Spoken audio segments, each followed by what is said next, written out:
नमस्कार दोस्तों, आज सुनेंगे भगवान सूर्यदेव और राजा सत्राजित के कथा।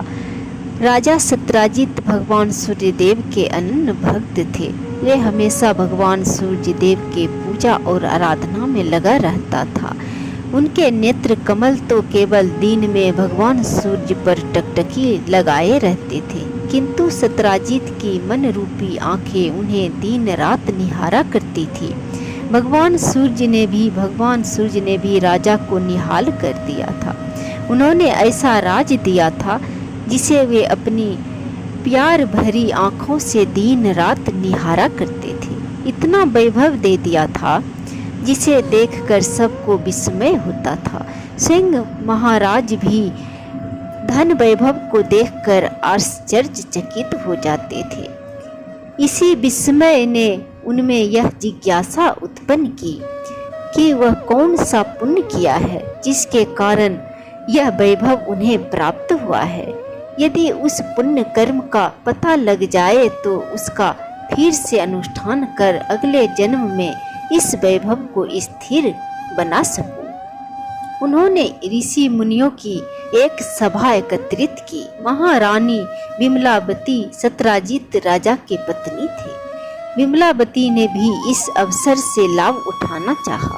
उन्होंने महाराज से कहा, नाथ, मैं भी जानना चाहती हूँ कि मैंने ऐसा कौन सा शुभ कर्म किए हैं जिसे मैं आपकी पत्नी बन सकी हूँ। महाराज ने सभा को संबोधित करते हुए कहा, पूज्य महिषियों, मैं और मेरी पत्नी दोनों यह जानना चाहते हैं कि पूर्व जन्म में मैं और मेरी पत्नी दोनों कौन थे और किस कर्म के अनुष्ठान से यह वैभव प्राप्त हुआ है। यह रूप और यह कांति भी कैसे प्राप्त हुई है। महिष परावर्तन ने ध्यान से देखकर कहा, राजन, पहले जन्म में आप क्षुद्र थे और ये महारानी उस समय भी आपकी ही पत्नी थी। उस समय आपका स्वभाव और कर्म दोनों आज से विपरीत थे। आपका काम था प्रत्येक मनुष्यों और प्राणियों को पीड़ा पहुंचाना। यही आपका कार्य था और आप यही करते थे।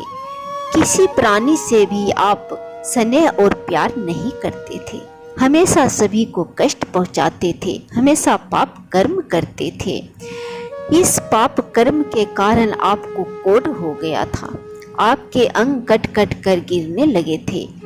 उस समय आपकी पत्नी मालयवती ने आपकी बहुत सेवा की। आपके प्रेम में मगन रहने के कारण वह भूखी प्यासी रहकर भी आपकी सेवा किया करती थी। आपके बंधु बांधवों ने आपको पहले से ही छोड़ दिया था, किंतु आपका स्वभाव बहुत ही क्रूर था। आपने क्रूरतावश अपनी पत्नी का भी परित्याग कर दिया था, किंतु उस साध्वी ने आपका देहत्याग नहीं किया। वह छाया की तरह आपके साथ लगी रहती थी। अंत में इसी पत्नी के साथ आपने सूर्य मंदिर की सफाई आदि कार्य आरंभ कर दिया। धीरे धीरे आप दोनों ने अपने को सूर्य भगवान को समर्पित कर दिया। आप दोनों के सेवा कार्य उत्तरोत्तर बढ़ते गए। झाड़ू पहाड़ू लिपना पोतना आदि कार्य करते थे। शेष समय दोनों इतिहास पुराण के श्रवण में बिताने लगे। एक दिन आपकी पत्नी ने अपने पिता की दी हुई अंगूठी वस्त्र के साथ एक कथावाचक को दे दिया।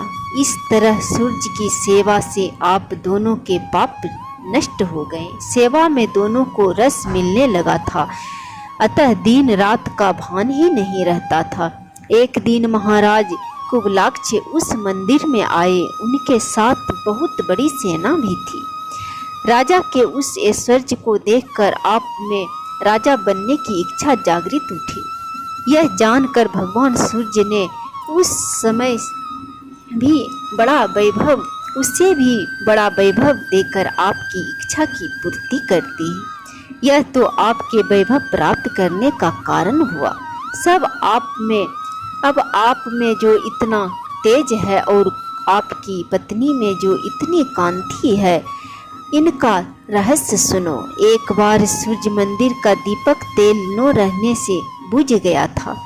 तब आपने अपने भोजन के लिए रखे हुए तेल में से दीपक में तेल डाला और आपकी पत्नी ने अपनी साड़ी फाड़ कर बत्ती लगा दी। इसी से आप में इतना तेज और आपकी पत्नी में इतनी कांति आ गई है। आपने उस जन्म में जीवन की संध्या वेला में तन्मयता के साथ सूर्य की आराधना की थी।